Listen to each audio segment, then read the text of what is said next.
မင်္ဂလာပါရှင်တချင်ပြူ channel ကနေပြီးပြန်လဲကြိုဆိုလိုက်ပါတယ်ဒီနေ့ April 21 ရက်နေ့ဟာ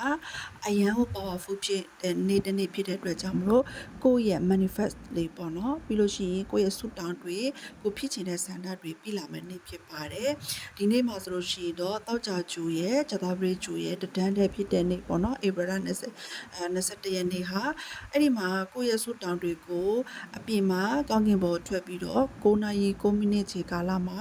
ကိုယ့်ရဲ့ဆုတောင်းတွေကိုဆုတောင်းလို့ရတယ်ကိုဖြစ်ချင်တဲ့ဆန္ဒတွေကိုလိုချင်တဲ့အရာတွေကိုဆုတောင်းပါအခြေရေးအတောင်ရေးပျော်ရွှင်မှုငွေကြေးစသဖြင့်ကို manifest လုပ်ချင်တဲ့အရာတွေကိုဆုတောင်းပါเนาะဆုတောင်းမယ့်အရာကကြတော့အရဲ့အပြင်ကိုထွက်မယ်9 နာရီ9 မိနစ်ကြာလို့ရှိရင်အရဲ့အပြင်ဘက်ကိုထွက်ပြီးတော့မှမျက်လုံးလေးမှိတ်ပြီးကိုဖြစ်ချင်တဲ့စန္ဒတွေကိုလိုချင်တဲ့အရာတွေကိုတတိချာချာလေးနဲ့အာယုလေးပြုတ်ပြီးတော့မှဆုတောင်းပေးပါငွေကြေးနဲ့ပတ်သက်တဲ့ဆိုရင်ငွေကြေးเนาะကိုကချစ်ရည်နဲ့ပတ်သက်တဲ့ဆိုချစ်ရည်ပျော်ရွှင်မှုတွေစသဖြင့်ပေါ့เนาะကိုကဘာကိုလိုချင်တာလဲလိုချင်တဲ့ intention တစ်ခုကိုထားပြီးတော့မှသွားပြီးတော့မှဆုတောင်းပါကိုယ့်ရဲ့အိမ်မက်တွေရည်မှန်းချက်တွေအရာအလုံးဟာ